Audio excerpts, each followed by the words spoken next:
नमस्कार साथीहरू, आज म 5 को व्याख्या गर्न गइरहेको छु। विषय बुझ्नुभयो नि? हजुर 5।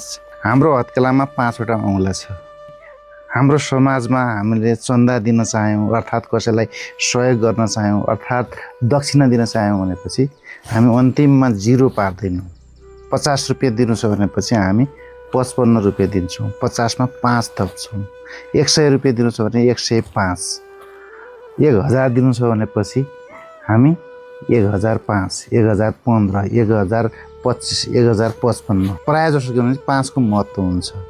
हामीले अभ्यास त गरिराखेका छौँ, तर यो 5 को महत्त्व के हो, यसको दार्शनिक पक्ष के हो भन्ने कुरा हामी कमैलाई थाहा छ जस्तो लाग्छ। कुनै पनि चालचलनहरूका दार्शनिक आधार हुन्छ। दार्शनिक आधार बिना कुनै पनि चालचलनहरू समाजमा विद्यमान हुन सक्दैनन्। यद्यपि हामीले थाहा नहोला, तर यसको उत्पत्ति कुनै दार्शनिक धरातलमा भएकै हुन्छ। त्यसो भएको हुनाले वैदिक दर्शनमा विशेष महत्त्व रहेको यो 5 को विषयमा म आज व्याख्या गर्न गइरहेको छु। सर्वप्रथम हामी परिचित भएकै शब्दबाट जाउँ हामी। जस्तो हामी पञ्चतत्त्वको शरीर भन्छौँ। पञ्चतत्त्वमा पृथ्वी, जल, अग्नि, वायु र आकाश, हामी 5 वटा तत्त्वको नाम लिन्छौँ। यो पञ्चतत्त्व जैविक जगतमा मात्र होइन र यो भौतिक संसारमा पनि यसको महत्त्व छ। यसको म थोरै व्याख्या गर्छु हैन। यो जगतलाई बुझ्ने कुरा हो। पञ्चतत्त्व बिनाको सृष्टि सम्भव छैन। अरू शब्दमा म धेरै व्याख्या गर्न जाँदिनँ किनभने लामो छ। म 15 वटा 5 को विषयमा कुरा गर्दैछु। यदि तपाईहरूलाई यो रुचि लाग्छ भनेपछि यो विषयमा म फेरि पनि अझ अन्य 5 पूर्वीय दर्शनमा आधारित अन्य 5 को विषयमा पनि म कुरा गरौँला। तर म यो पञ्चतत्त्वको शरीरको विषयमा कुरा गर्छु। जस्तो मानव शरीर मात्र होइन, जीवजन्तुहरू सारा सबै के भन्छ पञ्चतत्त्वको शरीर धारण गरेका हुन्छन्। पञ्चतत्त्वमध्ये कुनै एउटा तत्त्वको अस्तित्व समाप्त भयो भने त्यो सारा के भन्छ त्यो जीवको सम्पूर्ण प्राण नै समाप्त हुन्छ। जस्तो पञ्चतत्त्वमध्ये पहिलो शब्द पृथ्वी। हामी शरीरको हाड मासुलाई पृथ्वी मान्छौँ। जल, हामीले पढेका छौँ नि त, मानव शरीरको कुल भागमध्ये 70% पानी हुन्छ। त्यो रगतको रूपमा होस्, पसिनाको रूपमा होस्, हामीसँग जलको अस्तित्व हुन्छ। त्यसपछि अग्नि। जिउँदो मानिसको शरीरमा ताप हुन्छ। यदि ताप हुँदैन भने हामी मान्छेको मृत्यु भएको मान्छौँ। कुनै पनि जीवजन्तु र मानवले मृत्यु धारण गरिसकेपछि उसको शरीरबाट तापक्रम हराउँछ। त्यसपछि वायु। वायु भन्ने कुरा त थाहा छँदैछ हामीलाई, श्वास प्रश्वास बिना त सम्भवै छैन। त्यसपछि आकाश। आकाश भन्नाले यो माथि देखिएको आकाश मात्र होइन, त्यो खाली भाग हो। प्राणी जगतको अस्तित्व रक्षाको लागि हैन शरीरभित्र खाली भाग हुनुपर्छ। हाम्रो पेटमा खाली भाग हुन्छ कि माथिको आकाश होइन। पेटमा खाली भाग छैन भनेपछि हामी बाँच्न सक्दैनौँ। तर पाश्चात्य दर्शन र पूर्वीय दर्शनको बिचमा यहीँनिर फरक छ। पाश्चात्य दर्शनले पनि यो तत्त्वको कुरा गर्छ सृष्टि र जगतको विकासको क्रममा, तर उसले 4 वटा तत्त्वलाई मान्छ। यो आकाश बिना बाहेक अन्य तत्त्वलाई मान्छ।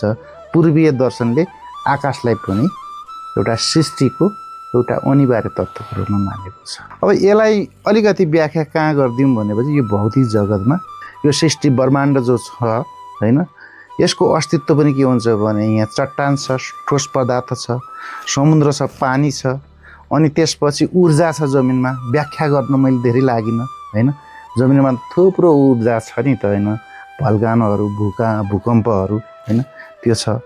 अनि वायु। वायु बिना त यो सृष्टिको कल्पनै गर्न सक्दैनौँ नि त हामी, अक्सिजनको कुरा कि। अनि त्यसपछि आकाश। त्यो आकाश भनेको यो ब्रह्माण्डको अर्थात् पृथ्वीको आकाश भनेको यो खाली ठाउँ। त्यो भौतिक संसार होस् अर्थात् जैविक संसार, त्यसको अस्तित्वको लागि यी 5 वटा तत्त्व अनिवार्य हुनुपर्छ। यो संसारलाई बुझ्नको लागि अर्थात् ज्ञान प्राप्तिका लागि पनि 5 लाई बुझ्नुपर्ने हुन्छ, जसलाई हामी पञ्च ज्ञानेन्द्रिय भन्छौँ। उदाहरणको लागि आँखा। हामीले कैयौँ कुरा आँखाबाट बुझ्न सक्छौँ। जस्तो हामी किताब पढेर, आँखाले देखेर हामीले ज्ञान प्राप्त गर्न सक्छौँ। अनि त्यसपछि कान है, कानले सुनेर पनि हामीले ज्ञान प्राप्त गर्न सक्छौँ। अर्को हो नाक, नाकले पनि हामी ज्ञान प्राप्त गर्न सक्छौँ होइन। जस्तो आँखा चिम्म गरौँ हामी, कान पनि बन्द गरौँ, तर कतिपय कुराहरू हामीले यो नाकबाट सुँघेर यो के हो भन्ने कुराहरू हामी पत्ता लगाउन सक्छौँ। अनि त्यसपछि जिब्रो, आँखा कान नाक बन्द गरौँ तर जिब्रोमा राखौँ, नुन राखौँ न, हामी केही देखेको छैनौँ हामीले, तर त्यो नुन हो भन्ने थाहा पाउँछौँ हामीले। त्यसपछि चिनी राखौँ, थाहा पाउँछौँ। त्यस्तै अन्य कैयौँ कुराहरू हामीले जिब्रोको माध्यमबाट थाहा पाउँछौँ। अनि अर्को हो छाला है। अब तपाईँहरू तराईमा जानुभयो, एकदमै के भने 40 डिग्री तापक्रममा जानुभयो भनेपछि त्यो तातो छ भन्ने कसरी थाहा पाउनु? तराईको हावापानी न्यानो छ, तातो छ भन्ने कुरा कसरी थाहा पाउनुहुन्छ?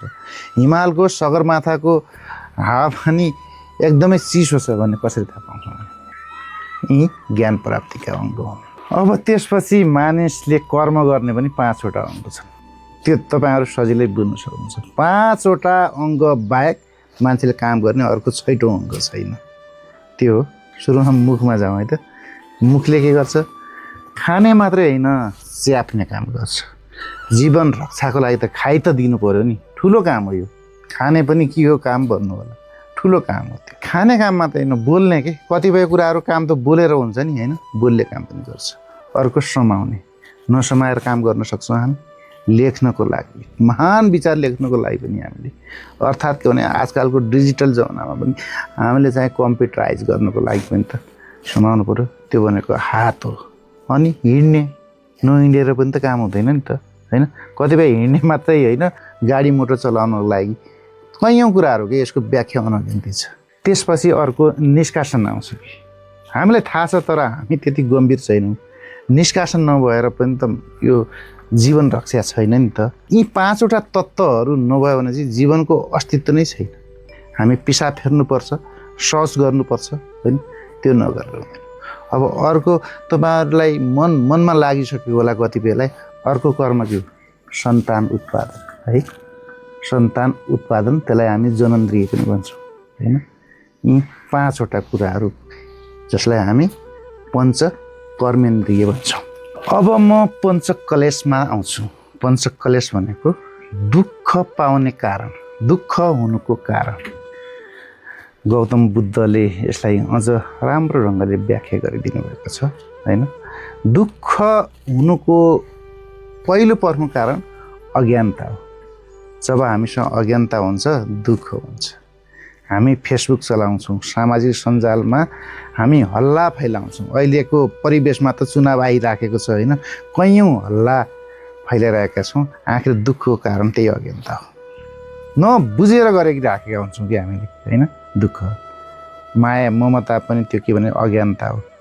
जस्तो उदाहरणको लागि जन्म र मृत्यु प्रकृतिका अनिवार्य नियम हुन् भन्ने कुरा हामीलाई यदि ज्ञान छ भने आफ्नो नजिकैको आफन्तको मृत्यु हुँदा हामी दुःख मनाउँछौँ, रोइ बासी गर्छौँ, रोइ कराई गर्छौँ, बिलौना पुग्छौँ। तर 9 डाँडा पारीको मान्छेको कुनै मृत्यु आँखाले देख्यो भने हामी कठै बेला पनि भन्दैनौँ कि आखिर नियम त प्रकृतिको नियम त एउटै हो नि, जन्मपछि मृत्यु सुनिश्चित भन्दा भन्दै हामी दुःख मनाउ गर्छौँ। यो भनेको पनि अज्ञानता हो। अज्ञानतासँग थुप्रै विषय जोड्न सक्नुहुन्छ। अनि अर्को दुःख हुनुको कारण चाहिँ अहङ्कार हो। हामीमा घमण्ड अहङ्कार जति छ नि त्यो दुःखको कारण हो। त्यसले कहिले पनि राम्रो गर्दैन। अर्को हो आसक्ति। त्यो आसक्ति भनेको लोभ के अनावश्यक। मरेको बेला त मान्छे त केही लगेर जाँदैन, तर हामीलाई के चाहिन्छ भने 7 पुस्तालाई पुग्ने गरेर सम्पत्ति चाहिन्छ। यो दुःखको कारण हो साथीहरू। सुख पाउनको लागि, मोक्ष प्राप्तिको लागि यसबाट मुक्त हुन सक्नुपर्छ। अनि अर्को हो घृणा। हामी कसैलाई घृणा गर्छौँ कि एकदमै हेला गर्छौँ है। कुनै प्रतिशोध अर्थात् के भनेपछि वितृष्णा हाम्रो मनमा हुन्छ कि यो पनि दुःखको कारण हो। अर्को प्रमुख कारण यसलाई गौतम बुद्धले निकै सुगठित रूपले व्याख्या गरिदिनु भएको छ। यो मृत्युको डर। मैले सुरुमा पनि व्याख्या गरेँ। मृत्यु सुनिश्चित छ भनेपछि फेरि हामी त्यसैको चिन्ता गर्छौँ कि है। मृत्यु त निश्चित हो नि। त्यो जति चिन्ता गरेर पनि रोक्न सकिन्न, त्यो अज्ञानताका कारणले टेन्सन लिने कुरा मात्रै हो। म पञ्च एममा आउँदैछु। पञ्च एम भनेको कसरी असल बन्ने, कसरी ज्ञानी बन्ने, ज्ञान कसरी प्राप्त गर्ने, समाजमा राम्रो बन्न सिकाउने नियमहरू। मानव भइसकेपछि मानवता हुनुपर्छ, इमान धर्म हुनुपर्छ, ज्ञानी हुनुपर्छ। त्यो कसरी बन्ने त भन्ने कुराहरू 5वटा कर्म छन्, 5वटा चाहिँ त्यसका कामहरू छन्। जस्तो अहिंसा।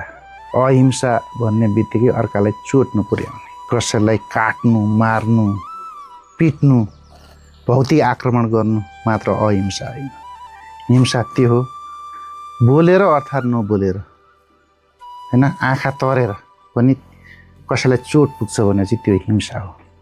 कसैको पनि मन दुखाउनु हुँदैन। हामी यसमा चिन्तनशील छौँ त? हामीले कसैको पनि मन दुखाउनु हुँदैन।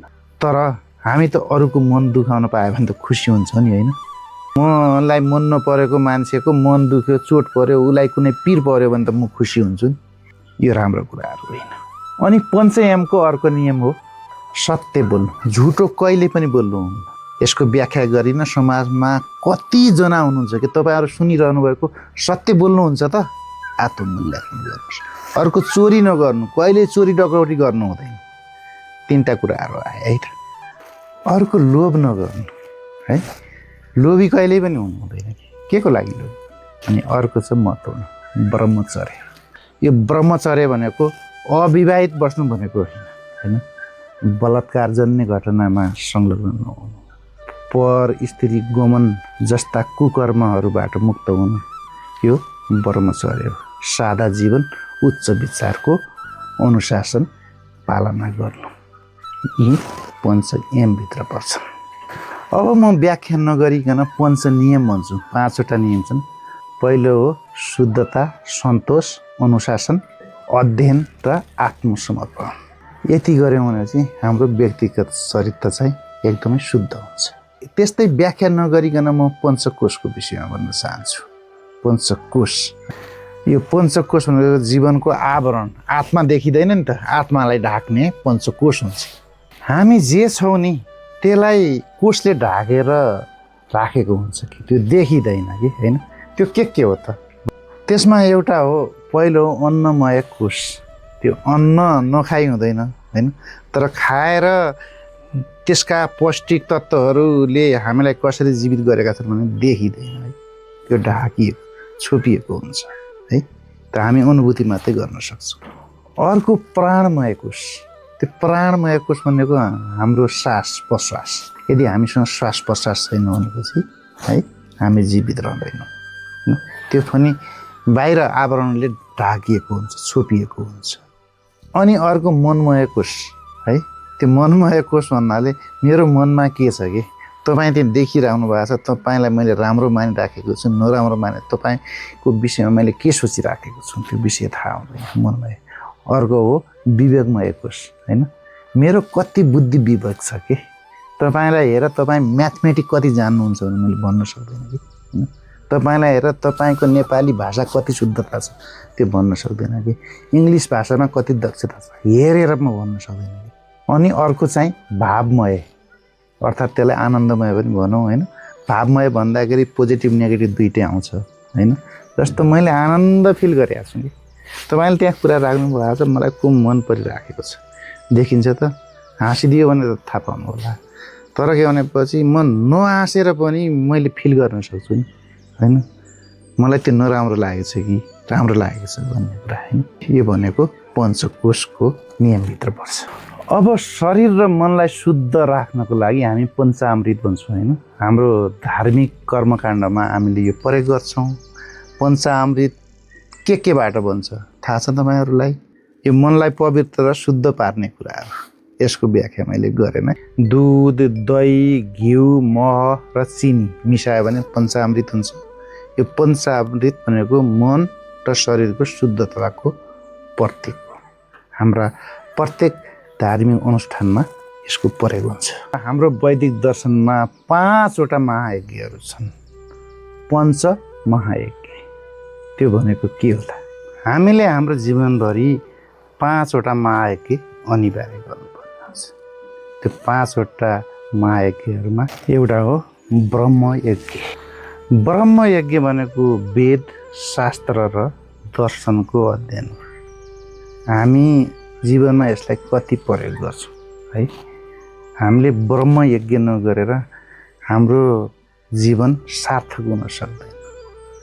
वेद वेदाङ्ग शास्त्र दार्शनिक कुराहरू, ब्रह्म भनेको एउटा सत्य हो। त्यो सत्य बुझ्नको लागि, ज्ञान प्राप्तिका लागि हामीले धेरै अध्ययन गर्नुपर्ने हुन्छ।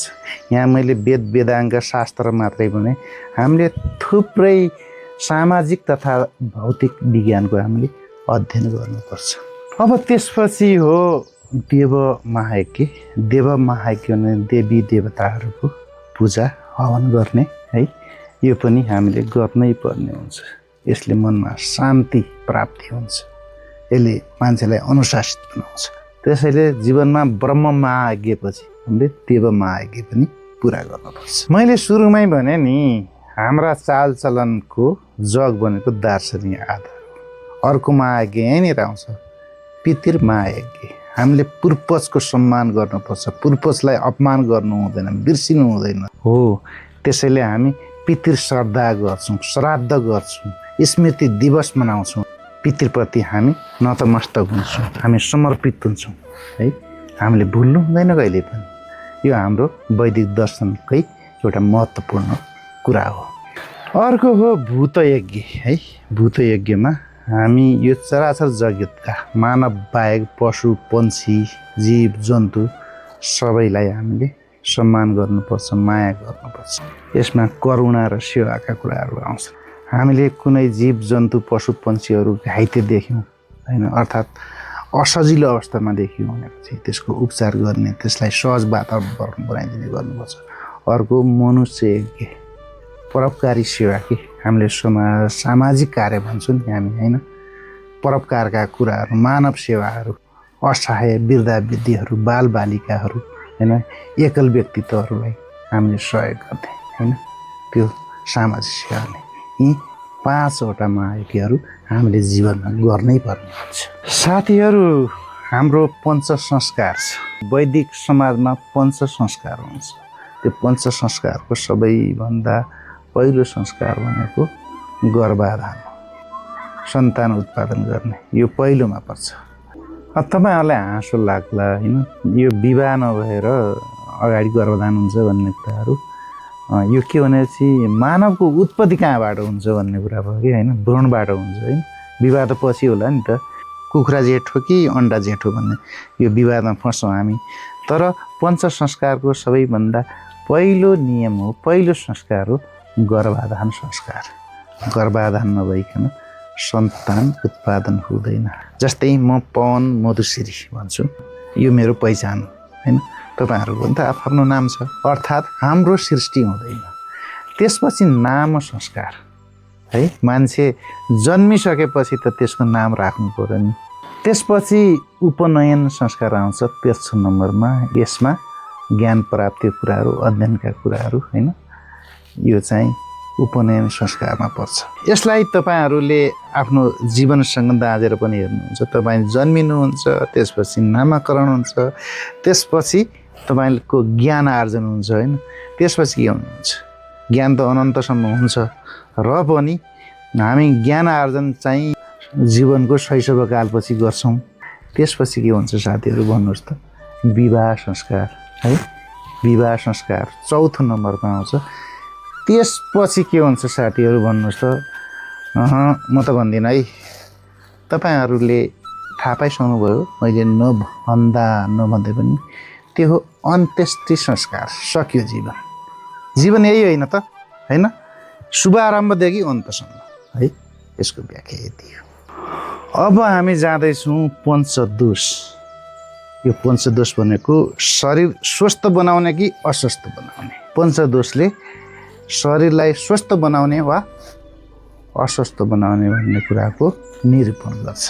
पञ्चदोषमा पहिलो नम्बरमा छ वात। यो वात भनेको शरीरको यो चलायमान स्नायु प्रणाली र श्वास प्रश्वास, यो क्रियालाई हामी वात भन्छौँ। यो ठिक हुनु पर्यो कि श्वास प्रश्वास पनि ठिक हुनु पर्यो र स्नायु प्रणाली पनि ठिक हुनु पर्यो। अर्को हो पित्त। यसमा हाम्रो पाचन प्रणाली हुनु, ताप प्रणाली, ऊर्जा प्रणाली, हैन, हामीलाई जुन तापमान हुनुपर्ने हो नियममा प्रकृतिमा त्यो हुनु पर्यो। पाचन प्रक्रिया ठिक हुनु पर्यो। यदि यो भएन भने हैन हामी अस्वस्थ हुन्छौँ। खाना पचाउने र ऊर्जा उत्पादन गर्ने कुराहरू यो अन्तर्गत पर्दछन्। अर्को हो कफ। कफ भन्ने बित्तिकै स्थिरता र पोषण सम्बन्धी कुराहरू आउँछ। यसमा बल, सहनशक्ति र शारीरिक संरचनाहरू यही अन्तर्गत पर्छन्। अर्को हो आम, है, त्यो भनेको शरीरलाई काम नलाग्ने तत्त्वहरू हाम्रो शरीरभित्रै रह्यो भने पनि हामी अस्वस्थ हुन्छौँ कि नपचेका कुराहरू चाहिँ शरीरभित्र रहनु भएन कि कहिले हामी पानी जम्यो भन्छौँ, कहिले हामी पत्थरी भयो भन्छौँ, कहिलेकाहीँ के अड्किन्छ, यी कुराहरू यो अन्तर्गत पर्दछन्। पञ्चदोष अन्तर्गतको अन्तिम सत्य के हो भनेपछि ओज। त्यसलाई हामी अर्को अर्थमा प्रतिरक्षा प्रणाली भनौँ कि प्रतिरोध प्रणाली, रोगसँग लड्ने शक्ति हामीसँग हुनु पर्यो। हो, यिनै 5वटा कुराहरू कमजोर भयो भनेपछि हामी रोगी हुन्छौँ। त्यो सशक्त र राम्रो भयो भने हामी स्वस्थ हुन्छौँ। ज्ञान कसरी प्राप्त गर्न सकिन्छ भन्ने कुराहरू मैले तपाईँहरूलाई सुरुमै पञ्च ज्ञानेन्द्रियको कुराहरू गरेँ, ती अङ्गका कुराहरू भए। तर पूर्वीय दर्शनमा पञ्च ज्ञान चरण पनि छ है। अनि कसरी ज्ञान प्राप्त गर्न सकिन्छ त भन्ने कुराहरू सुन्ने, नसुनेर हुँदैन, एकदम सुन्नुपर्छ। हामी आफै बढी बोल्छौँ, अरूको कुरा कम सुन्छौँ है त। त्यसपछि सोच्ने, एकदम सोच्ने, पोजिटिभ भएर सोच्ने, त्यसपछि अभ्यास गर्ने, तेर्सो कुराहरू आए त ज्ञान चरणको। हामी भन्ने गर्छौँ नि exercise makes a man perfect भनेर। त्यसपछि अर्को हो ध्यान गर्ने ज्ञानको लागि, अर्को हो समाधि, है। यी 5वटा ज्ञान चरण पूर्वीय दर्शनमा। साथीहरू, म अन्तिम चरणमा आएको छु, पञ्च अवयवको कुराहरू ल्याएर। बुझ्नु भएको छ? यो कुरा सुन्नु भएको छ? पञ्च अवयव। पूर्वीय दर्शनमा पञ्च अवयव सबैभन्दा महत्त्वपूर्ण छ। यो भनेको विशेष गरेर अनुसन्धानका विद्यार्थीहरूको लागि, यो भनेको दार्शनिक चिन्तनका लागि, वैज्ञानिक आविष्कारका लागि, अर्थात् एउटा तर्क शक्तिका लागि यो वैदिक दर्शनको सबैभन्दा महत्त्वपूर्ण कुराहरू हो। यो भन्नाले कुन पञ्च अवयव, है। पञ्च अवयवबाट कुनै कुराहरू चाहिँ प्रमाणित गरिन्छ, सिद्ध गरिन्छ। पञ्च अवयवबाट पारङ्गत भयो भने कुनै पनि विषय त्यो दर्शन बन्छ। त्यो भएको हुनाले यो एकदमै महत्त्वपूर्ण छ। यो कुरा तपाईँहरूले अरू कुरा सुन्नु भएको छैन भने पनि यो कुरा त तपाईँहरूले सुन्दै पर्ने हुन्छ। पञ्च अवयवमा 1 नम्बरमा आउँछ, के आउँछ? प्रतिज्ञा। प्रतिज्ञा भनेको दाबी हो। म पर पहाडलाई हेरेर भन्न सक्छु त्यहाँ आगो लागेको छ भने मैले आगो देखेको छैन, त्यो पहाडमा आज आग लागिरहेको छ। मैले प्लेन देखेको छैन, म अहिले तपाईँहरूसँग कुरा गरिराखेको छु, भिडियो रेकर्ड भइराखेको छ, तर आज बढी मालिका अर्थात् मार्तटी बजारको आकाशमा प्लेन हिँड्यो। मैले प्रतिज्ञा गर्छु, दाबी गर्न सक्छु। त्यो कसरी गर्न सक्छु भने 2 नम्बरमा जानुपर्छ। त्यो हेतु, त्यसको कारण। त्यहाँ आग लागि भयो भन्ने कारण के हुन्छ त भन्दा त्यहाँ धुवाँ निस्किरहेको छ, मैले धुवाँ मात्रै देखिराखेको छु। अनि मार्तटीको आकाशमाथिबाट प्लेन उड्यो भन्ने कुराहरू कसरी थाहा हुन्छ त भन्दाखेरि मैले आवाज सुनिराखेको छु प्लेनको, त्यो भएर म आँखाले नदेखे पनि भन्न सक्छु। अनि त्यसपछि तेस्रो नम्बरमा आउँछ उदाहरण, है। अब उदाहरणले यहाँ पुष्टि गर्छ। कस्तो पुष्टि गर्छ भने नबिर्सिनुहोस् है, आगो लाग्यो, प्लेन आयो, धुवाँ र आवाज म सँगै जोड्दैछु। अब त्यहाँ आगो लाग्यो भन्ने उदाहरण के हो त? जहाँ धुवाँ हुन्छ त्यहाँ आगो हुन्छ, जहाँ गुइङ गर्ने आवाज हुन्छ त्यहाँ प्लेन हुन्छ। यो उदाहरण हो। किनभने भान्सामा धुवाँ हुँदाखेरि त आगो हुन्छ नि त, गुइँ आवाज हुँदाखेरि त्यो प्लेनकै जस्तो थियो नि हिजो अस्तिको जस्तै, होइन? यो उदाहरण हो। जो हामीले उदाहरणको कुरालाई अहिलेको विषयसँग जोड्नु उपनयन हो। पञ्च अवयवको अन्तिम चरणमा हुन्छ। जस्तै भान्सामा धुवाँ हुँदाखेरि आगो हुन्छ, त्यो भएर त्यहाँ पनि धुवाँ छ, त्यहाँ पनि आगो छ, होइन? उपनयन भयो। पेलेनको गुइँ गुइँ आवाज आएपछि चाहिँ हिजो अस्ति पनि के हुन्थ्यो भनेपछि त्यो पेलेनको आवाज भने चिनिन्थ्यो, र आज पनि के हो भने यो आवाज पेलेनकै हो, होइन? यो उपनयन हो। निगमन यो भनेको नतिजा हो, परिणाम हो। त्यो भयो भने अब ठोक्का गरेर भन्छु, त्यो आज त्यहाँ धुवाँ मात्रै देखियो भने त्यो आगो नै हो। आवाज मात्रै सुनियो भने, गुइँ गुइँ आवाज मात्रै सुनियो भने त्यो पेलेन नै हो, यो नतिजा हो। पूर्वीय दर्शनमा अनुसन्धान पद्धतिलाई यही पञ्चएवको आधारमा व्याख्या गरिन्छ। मैले आजलाई यति कुरा राखेँ। भिडियो धेरै लामो भइसकेको छ। तपाईँहरूलाई पूर्वीय दर्शन सम्बन्धी यस्तै कुराहरू मनपर्छ भने हाम्रो च्यानल लाइक, सब्सक्राइब गर्नुहोस्, कमेन्ट गर्नुहोस्, है त माया गरिदिनुहोस्। नमस्कार।